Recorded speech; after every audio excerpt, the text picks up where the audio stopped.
身長富士スイミングクラブの映像です。今回の動画ではこれからトライアスロンを始めたいという方に向けてトライアスロンで必要になる道具について説明していきます。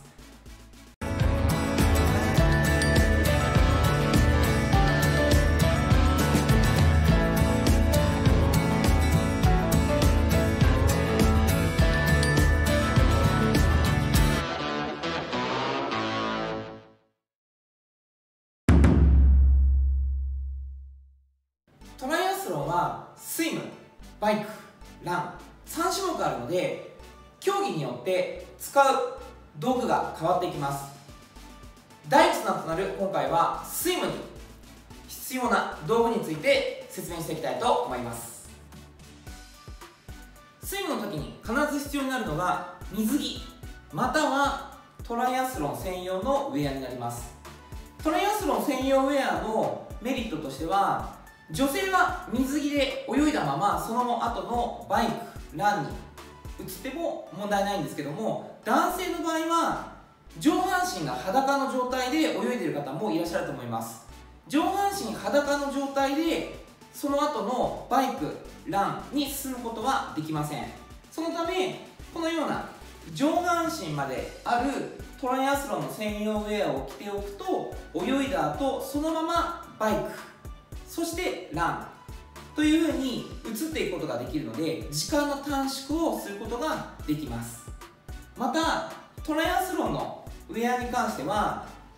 自分たちのオリジナルデザインを作ったりチームで同じウェアを着たりという楽しみもあります。トライアスロンのウェアはワンピースタイプのものとツーピースタイプのものがあります。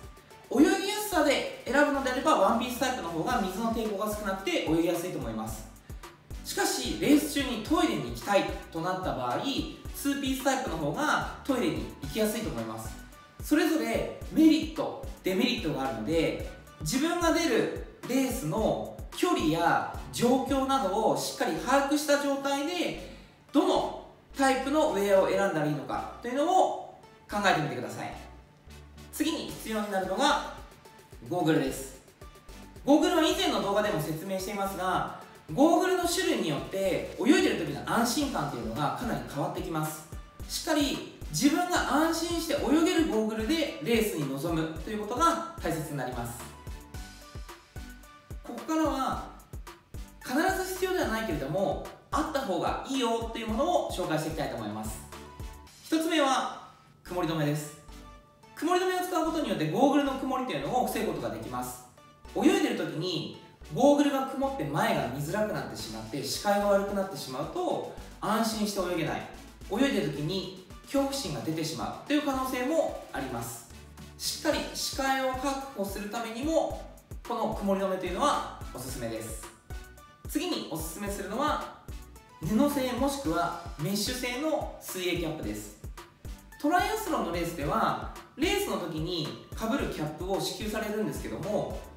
そのキャップの素材というのはゴム製であることが多いです。髪の毛が短い人であれば特に気にならないと思うんですけども髪の毛が長い人にとってゴム製のキャップをかぶるというのは髪の毛が引っかかってしまったりうまくキャップの中に髪の毛が入らなかったりという可能性もあるので最初に布製もしくはメッシュ製のキャップをかぶってあげるととてもスムーズにレースのキャップがかぶれると思います。次は予備のゴーグルです。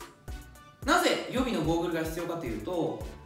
レース直前にゴーグルが壊れてしまったりゴーグルが見当たらないという可能性もあります。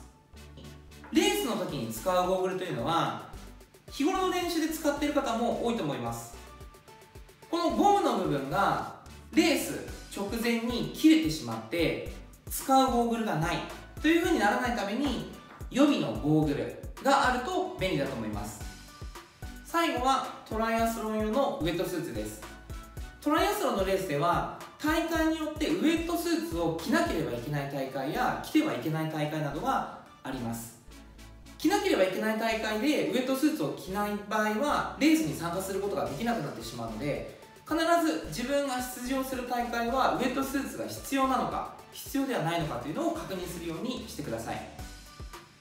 このトライアスロン用のウェットトスーツはトライアスロンのウェアと同じくワンピースタイプのものやツーピースタイプのもの、袖なしのものや長袖のものなど様々あるので、こちらの方も自分に合わせたものを選ぶようにしてください。特に気をつけていただきたいのがサイズです。